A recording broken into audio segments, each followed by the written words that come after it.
Hey, what's up guys? So a lot of players have been asking me what decks do I think will be good after the March 1st ban list. Now, I'm going to be mentioning some things that will only be effective in OCG, or, if you're playing on Dueling Network, or, DevPro, that will, matter as well. But personally for me, I find like the top tier decks right now to be these three that I've kind of put above right here. So first off, we'll talk about mermails. Now I feel like mermails, it was already a strong deck. The only thing that hurt it was macro. Now they all main deck triple MSTs because Billy Breaks build, as well as Jeff Jones build, those builds are really good, and it's a different way to run mermails, and it's so much faster, and you can pretty much, establish a field. You can kind of stun your opponent. Like, this card is really nasty. If there's anything that is like too good, you just take it for yourself. And then, if your opponent happens to drop a Gorge or something, stops your OTK, you just make this card. And this card is really nasty to deal with because as long as it has material, level 5 or higher monsters can't attack. And then once per turn, during either player's turn, you can attach one material and you negate the effects of all face-up monster your opponent controls that have less attack than him. And he's got 2,800 attacks, so it's relatively easy to use that effect. But I think mermails are really good simply for the fact that they can OTK probably easier than most of the stuff in the meta at the moment. Well, I mean, of course, windups are a deck that can still OTK, although now you're going to have to use multiple cards rather than just, Magician Shark. Now you have to use, like, Magician Shark, Factory, and you need a lot more cards, essentially, to get off the combos. And, it's a little bit more risky now because once you go through your play, it's a little bit harder to deal with it when you don't have the Zen Mighty to keep on spamming to get more monsters on the field to finish off your opponent.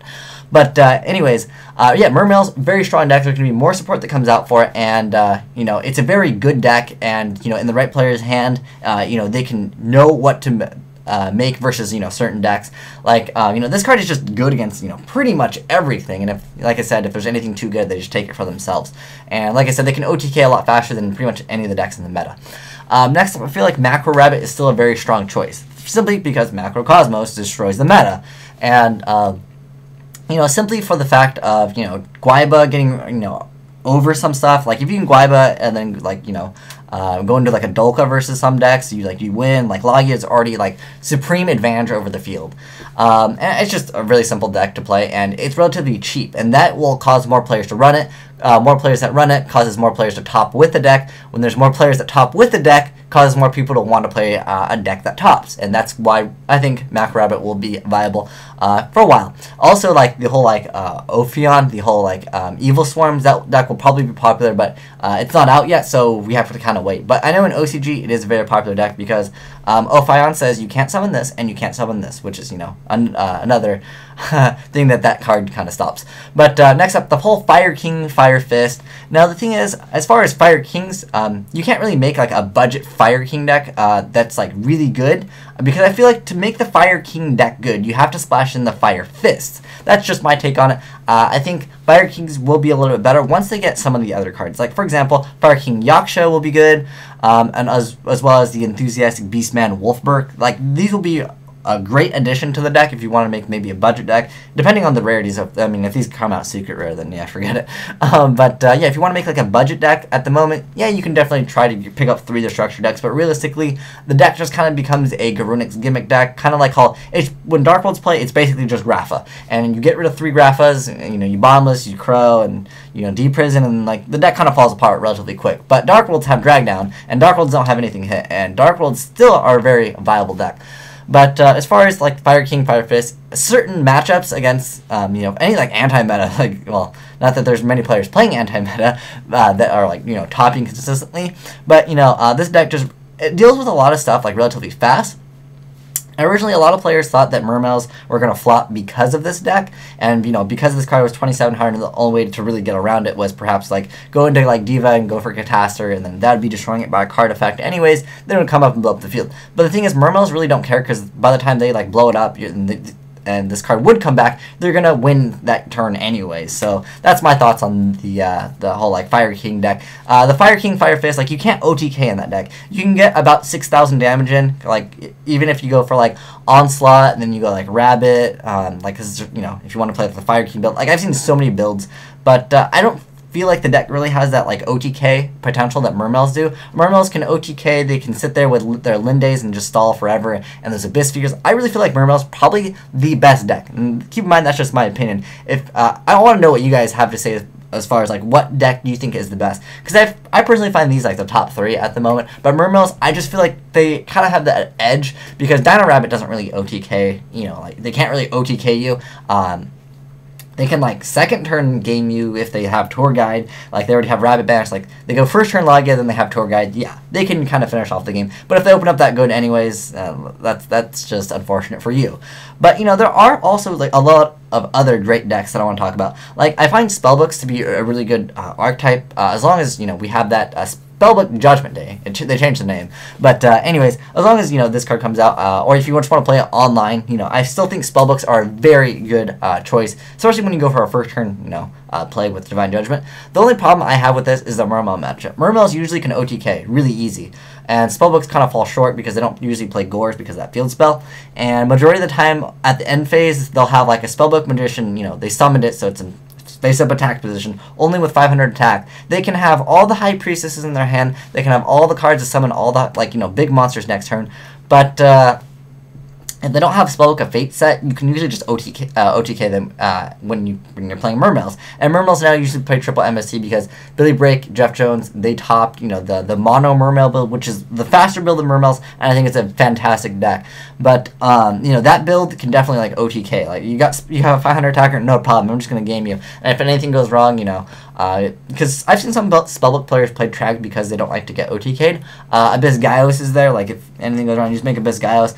The Trag can't attack. You can negate the Trag's effect. Like there's just so many things that Abyss Gaios just like stops. It's like nope, you can't do it. But you know, Spellbook's definitely a viable deck still, even without the Spellbook Judgment Day. I still think the deck is viable, but this makes the deck a lot more OTK oriented. You can pretty much finish off the game. But next up, 6 Samurais, they'll be getting a boost, so a lot of players will try to play 6 Samurais. I think the deck is still reasonable. I mean, anytime you can go for first turn Shin, and then you can set, like, you know, stuff that stuns. Like 6 Samurais is a deck where you can run macro. It doesn't really hurt you that much. But if you throw out, like, first turn Shin, macro set, bottomless gut, like, you pretty much win, like, against a lot of the decks. It's one of those decks where it has superior advantage first turn anyways. Windups, I still feel that there are going to be a viable deck. But the thing is, you're going to have to use more resources in order to go for those Shockmaster plays. If you want to go with the X-Saber build with it goes out like the Invoker. I've also seen the Wind-Up Fire Fist, which is pretty interesting. You know, you have Tanky to search for the Rabbit too. It's a cool deck. Like, it's interesting. We'll see where that goes, you know, depending if it tops or not. Dark Worlds, I still think the Dark Worlds are a viable deck, although they don't really have that OTK potential. And since most players are, you know, playing something with macro, it hurts this deck a lot. And there's going to be a lot of macro Rabbit players still because, like I said, the deck is inexpensive and it's going to be topping and people are going to be wanting to play it.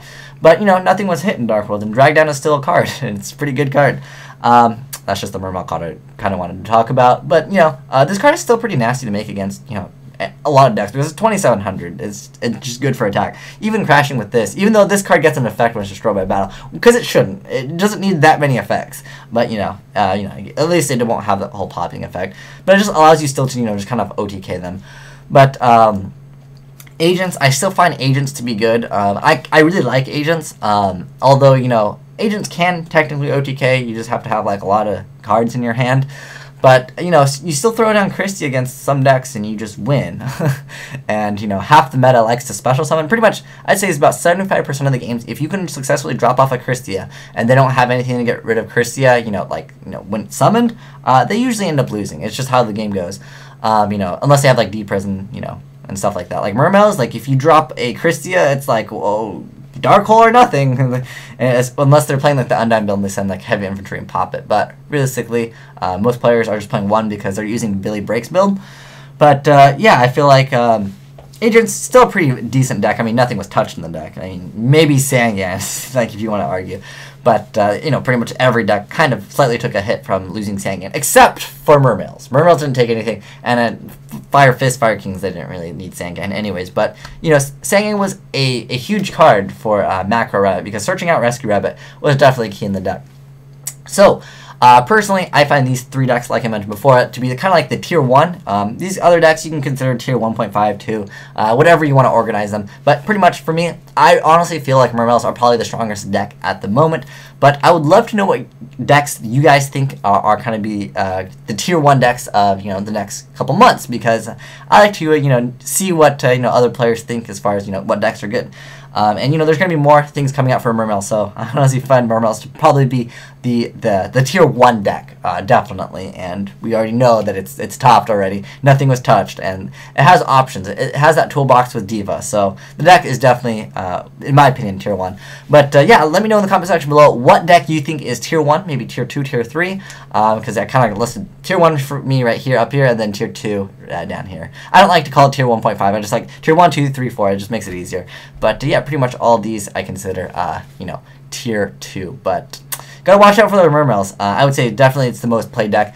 These are the 2 most played decks at the moment. Also, Fire King is relatively popular too, but definitely these 2. So be prepared if you're going to a tournament to play against mermails, to play against Macro Rabbit. But anyways, hope you guys have a wonderful day, and let me know in the comment section what deck you think is tier 1 after March, of course, because otherwise everyone will be saying Windups, because I agree right now Windups is still probably one of the best decks for the next, like, what, 3-4 days. But anyways, thanks for watching. Asian Eyes signing out.